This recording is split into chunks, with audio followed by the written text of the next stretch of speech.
My life was pretty straightforward until Jake came along.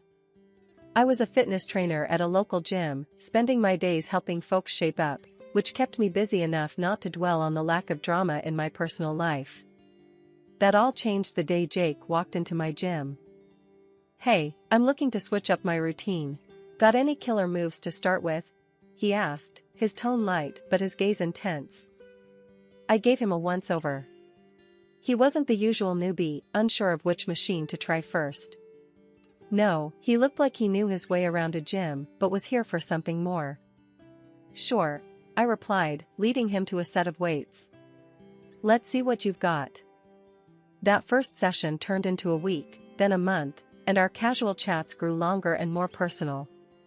Jake owned a small family restaurant, famous for its authentic Italian dishes. "It's all about the sauce," he'd say, "and nobody makes it like my mom." He talked about his mother with a mix of admiration and frustration, a combo that hinted at deep family ties. One afternoon, as we wrapped up a particularly intense workout, he caught me off guard. "Listen, Emily, I've been thinking. How about dinner at my place? You can meet my mom and try that sauce I keep bragging about." I hesitated, more out of surprise than disinterest. "Yeah, why not? I'm curious if it's as good as you claim." Dinner was cozy, the food incredible, and the company surprisingly comfortable. His mother, Anna, was all warm smiles and hearty laughs, though her eyes seemed to size me up with every glance. His younger sister, Sophia, dropped by too, her presence more prickly, her words sharp and quick. "So, Emily, Jake tells us you're quite the fitness guru," Sophia said, a smirk playing on her lips as she eyed the muscles I worked hard to build. "Ever deal with hopeless cases, or do you just make the fit fitter?" I chuckled, taking her jab in stride. "I believe everyone has potential. It's all about finding the right motivation." Jake was a constant during those early days, always showing up at the gym at the same time, always finding a reason to talk a little longer. "You know, I never believed in fate or any of that stuff," he confessed one evening as we closed up the gym together. "But meeting you? Maybe I was wrong." His words were a mix of rough charm and clumsy sincerity.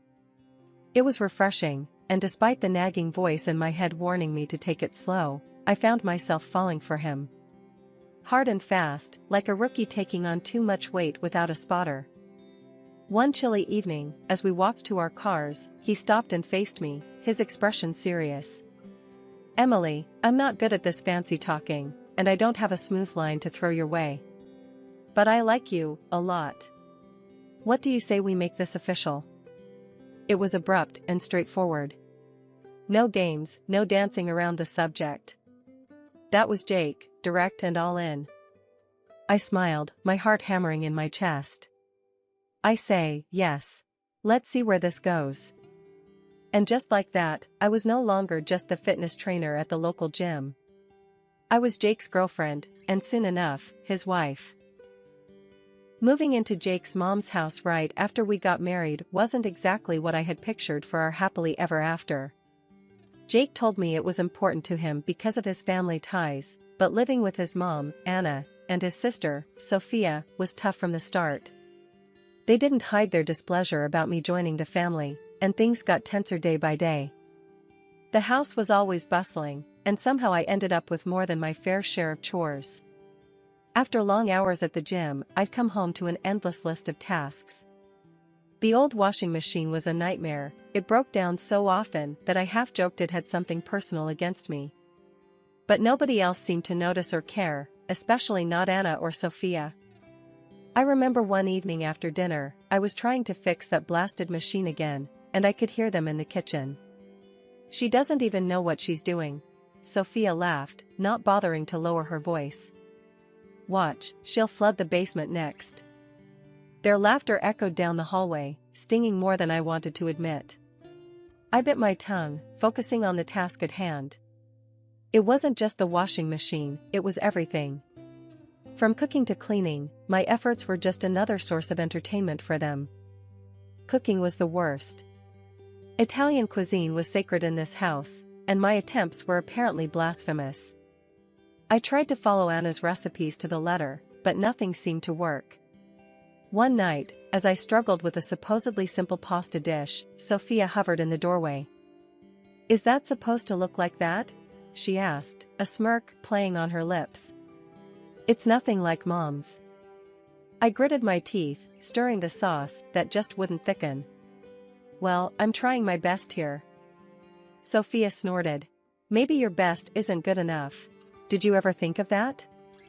I wanted to snap back, to defend myself, but what was the point? It wouldn't change anything. Jake, whenever he was around, seemed to shrink a little more each time his sister or mother criticized me. He never stood up for me, his silence was as loud as their laughs. "Hey, Emily, just leave it," Jake would say quietly later, trying to avoid any confrontation. "It's not worth it." Dinner times were an ordeal. I'd set the dishes on the table, hoping for a peaceful meal, but it was like sitting down in a lion's den. "You know, in Italy, they'd probably ban you from the kitchen for this," Anna would joke as she tasted my food, the others chuckling along. "Yeah, maybe stick to what you know, gym stuff," Sophia would add, passing the salt like it was a peace offering I didn't deserve. I would nod, smile, and swallow the hurt, my frustration simmering like the sauce that never turned out right. Living with Jake's family made every day feel like a battle I wasn't prepared for. As my pregnancy progressed, the house chores, which already felt like they were all on me, became even more demanding. Instead of getting any help or understanding from Anna and Sophia, I felt their hostility grow stronger. One afternoon, I was trying to vacuum the living room, moving slower than usual, because of my growing belly. Anna walked in, watched me for a moment, and then let out a sigh that seemed to carry all her disapproval. "Emily, you missed a spot over there. And look at how slow you're moving. This house is going to fall apart at this rate," she said, pointing at a corner I hadn't gotten to yet. I straightened up, feeling the strain in my back. "I'm doing the best I can, Anna.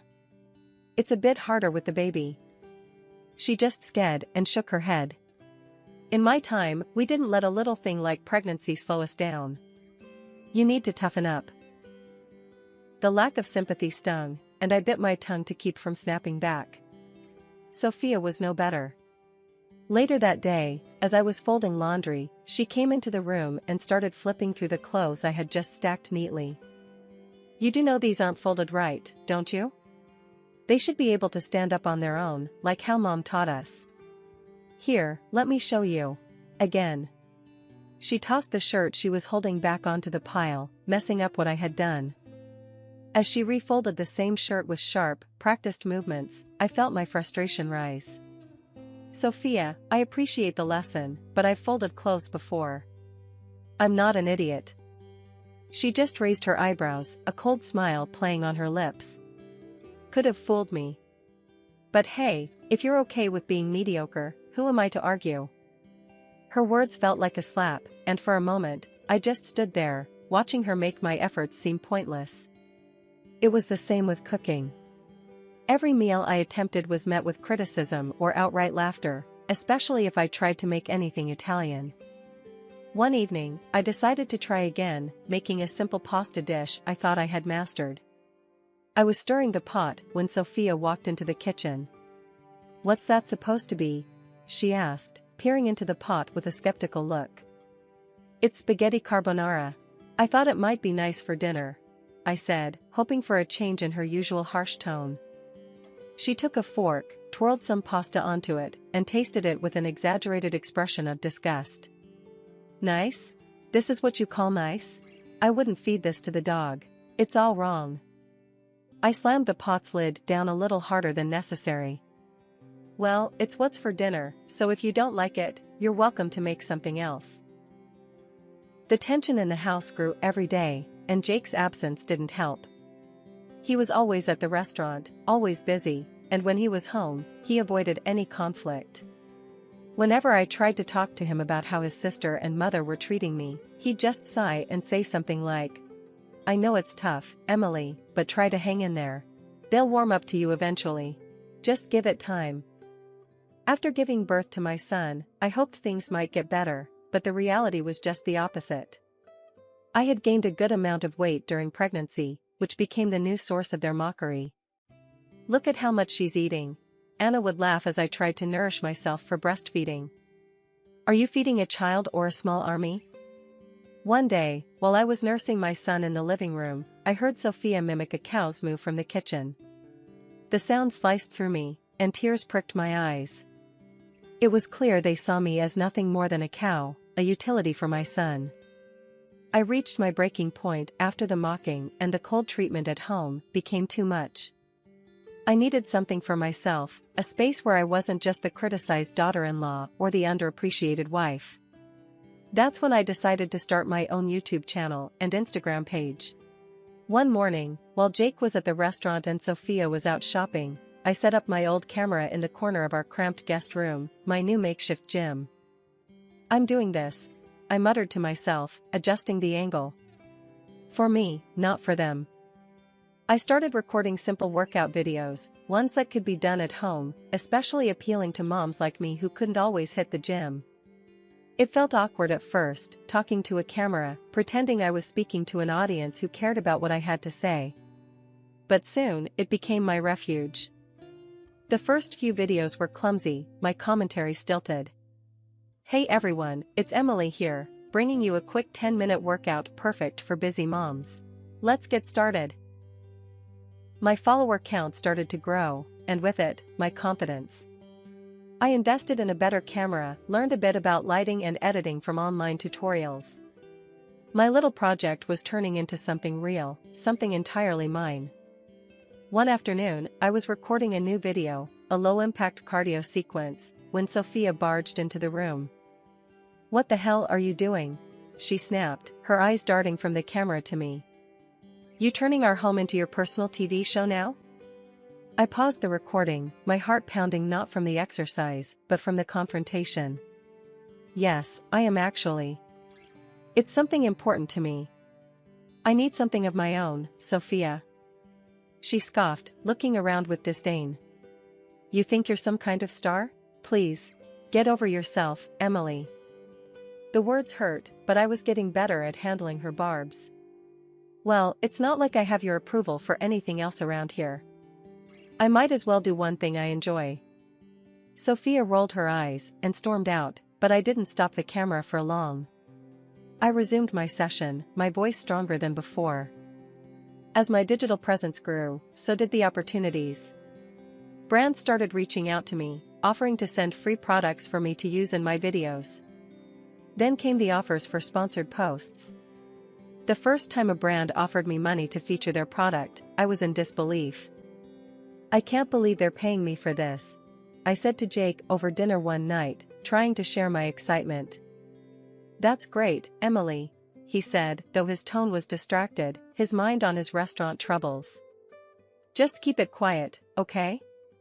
Mom and Sophia don't need to know about this." As I turned back to the dishes, a notification pinged on my phone. Another comment, another follower, another step away from the disdain and towards something beautifully ordinary, but all mine. "You're doing amazing, Emily. Thanks for sharing your journey," the comment read. My channel wasn't just a hobby anymore, it was a budding business, pulling in more cash than Jake's struggling restaurant. Soon, I was handing him $2,000 a month to cover the house bills, making it look like his contribution. Despite my success, Anna and Sophia still treated me like a freeloader. "She does nothing around here, just prances about making her silly videos," Anna would snipe when she thought I was out of earshot. Sophia was no better, echoing her mother's sentiments and adding her own barbs about how I should be doing more housework like a real woman. Then Jake's restaurant hit a rough patch. He came to me, looking more worn than I'd seen him in months. The restaurant needs a cash injection badly. Can you help out?" His eyes were pleading. I didn't hesitate, transferring $10,000 for what he called urgent developments. He was thankful, genuinely so, but it wasn't long before he was asking for more. "Just another $5,000 for the bills this month," he said softly, almost ashamed. I agreed, because I could afford it, and because he was still the father of my son, who he absolutely adored. But deep down, I felt the imbalance growing, not just in our finances, but in our relationship too.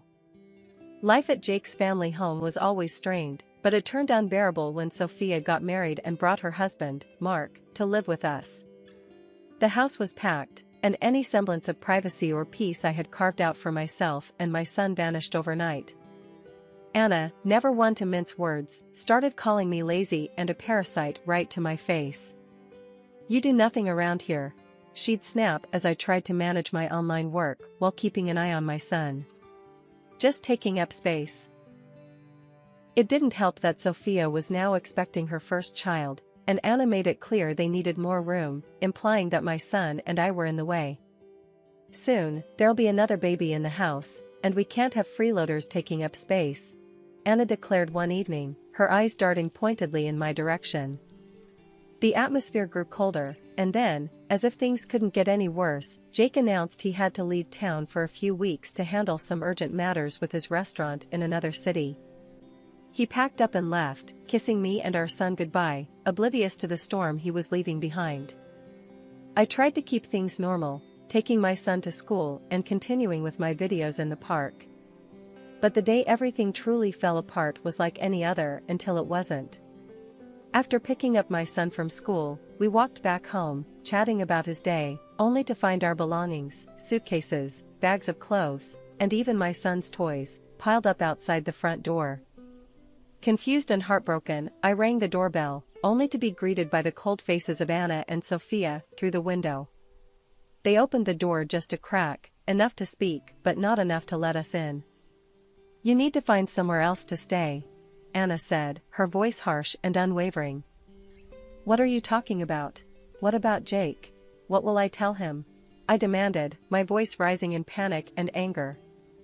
Sophia laughed, a cruel, cutting sound. "Tell him whatever you want. He's not here to care, is he?" I tried calling Jake, but my calls went unanswered, sinking me deeper into a mix of despair and fury. With no other options, I gathered our things and managed to get us a room at a nearby hotel. Sitting there, in that impersonal room with my confused and upset son, I felt a shift inside me. This wasn't just a temporary retreat, it was a forced eviction from a life I could no longer tolerate. I had just finished unpacking our essentials when my phone pinged with a new message. It was from Sophia, which was odd because we hardly communicated directly, especially not since the fallout. Her message was shockingly cheerful. "Thought you might want to see what your beloved husband has been up to," accompanied by a link. Curiosity piqued and anxiety tightening in my chest, I clicked the link. It redirected me to a social media page filled with photos of Jake, photos that showed him not on some urgent business trip as he claimed, but enjoying cozy dinners and walks on the beach with another woman. The timestamp on the latest photo, just yesterday. I sat there, numb, the phone slipping slightly from my hand as the realization hit me. He wasn't just away on business, he was living a whole other life without us. Anger, sharp and bitter, bubbled up, but before I could drown in it, my son tugged at my sleeve. "Mommy, are you okay?" His small voice, filled with concern, pulled me back from the edge. I forced a smile, scooping him up into my arms. "Yeah, buddy, I'm okay. Just a little tired, that's all." I sat there, staring at the screen, a mix of anger and betrayal coursing through me. All this time, I had been the financial backbone for his failing restaurant and for his family, who had just thrown me and my son out like yesterday's garbage. And here he was, living a double life at my expense. Over the next week, my phone was incessantly buzzing with calls from Jake. When I finally answered, his voice was laced with feigned concern. "Emily, where are you guys? I heard about what happened. You should come back. We have bills to sort out, and the restaurant needs more funding." His words made my blood boil, but I kept my tone neutral. "Sure, Jake. We can discuss it. I'll come by tomorrow." "Great, I really think it's best to handle these things in person," he replied, sounding relieved. Hanging up, I felt a cold determination settle over me. He had no idea that I knew about his affair, or that I had no intention of playing the forgiving wife who footed his bills. Tomorrow's meeting would be a turning point, and I was ready for it. Dropping my son off at school that morning felt like the calm before the storm. As I drove to my mother-in-law Anna's house, where I knew Jake, Anna, and my pregnant sister-in-law, Sophia, would be waiting, my stomach churned with nerves and resolve. When I arrived, Jake was obviously relieved and maybe even a bit happy to see me, unlike Anna and Sophia, whose faces were marked with discontent. Without wasting any time, I pulled out the divorce papers from my bag and handed them to Jake. His shock was palpable, his eyes widening as he scanned the documents. Anna and Sophia couldn't contain their initial reactions and began to smile, thinking this was their victory. That smile quickly faded when I addressed them. Don't be too quick to celebrate. You've been living off my efforts all this time. Jake's face fell as he admitted to them. The restaurant isn't doing well. It hasn't been for a long time. The revelation sparked immediate outrage from Anna and Sophia. They turned on him, their earlier glee replaced with anger as they scolded him for keeping them in the dark and for losing what they considered their financial safety net, me. Sophia, ever the brazen one, sneered at me. Well, since Jake makes less than you, he'll just have to file for alimony. How's that for justice? Jake perked up at this, nodding eagerly, as if it were some sort of twisted victory. I almost laughed at the absurdity. That's where you're wrong, Sophia. And Jake, I continued, turning to face him squarely. You won't see a cent for alimony. I know about the affair. The color drained from his face. How did you? Your sister sent me everything. Pictures, dates, places, I said, pointing to Sophia, whose face turned a shade paler. Thanks to her, I have all the evidence I need. What followed was a furious back and forth among them, a mess of accusations and denials. I let them drown in their quarrel for a moment before speaking up again. I'm also taking back everything I paid for. Every appliance, every piece of furniture. Their arguing ceased as the reality of the situation hit them. I had already arranged for movers, and as they began hauling away the refrigerator, the washing machine, the flat-screen TV, and even the fancy blender I had bought last Christmas, Anna and Sophia watched, their faces streaked with tears and disbelief. You can't do this. We need those things. Anna cried out, her voice breaking. I did do this, and I need them too, I replied, my voice steady but not unkind. The movers continued their work, clearing out nearly half of what filled their home. As I watched them take away the last of the items, a weight lifted off my shoulders. I was no longer tied to this house, these people, or their deceit. I turned back to see Jake, who now looked small and defeated, his dreams of easy money evaporating. Take care of your sister and your mother, Jake. That's your job now, I said, not unkindly, before turning to leave. As I walked away, I knew that this was more than just a physical departure. It was my final step out of their manipulative grasp, a move towards reclaiming my life and securing a better future for my son and myself. After everything, the divorce was more of a relief than a burden. I filed for compensation due to Jake's infidelity and secured alimony for our son. My lawyer handled everything, making the process as smooth as possible under the circumstances. Life changed dramatically for Jake's family too. His restaurant, unable to stay afloat without my financial support, finally went bankrupt. The family house was sold off to cover debts, a stark testament to their unsustainable lifestyle. Meanwhile, Anna and Sophia, left scrambling, tried reaching out to me, their messages a mix of apologies and pleas for help. But after everything, I couldn't let myself be pulled back into their chaos. I blocked their numbers without a second thought. Sophia's husband left her, and now the whole lot of them, Jake, his mom, his sister, and her child, live crammed into a small rented apartment. It's a tough situation, but one they brought upon themselves. In contrast, life for me and Alex is looking up. We've settled into a nice rhythm in our own rented apartment, a cozy place that feels more like home every day. My YouTube channel and Instagram page have really taken off, resonating with women, especially new moms who are trying to find their way back to fitness.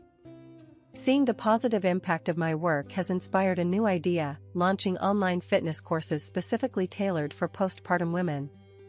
I'm excited about the possibilities and the chance to help others who have been in my shoes. There was so much to do, but for the first time in a long while, the future seemed bright and brimming with potential. Here in our little sanctuary, with my son's laughter echoing off the walls, I felt a profound sense of peace. We had made it through the storm, and now, it was our time to shine.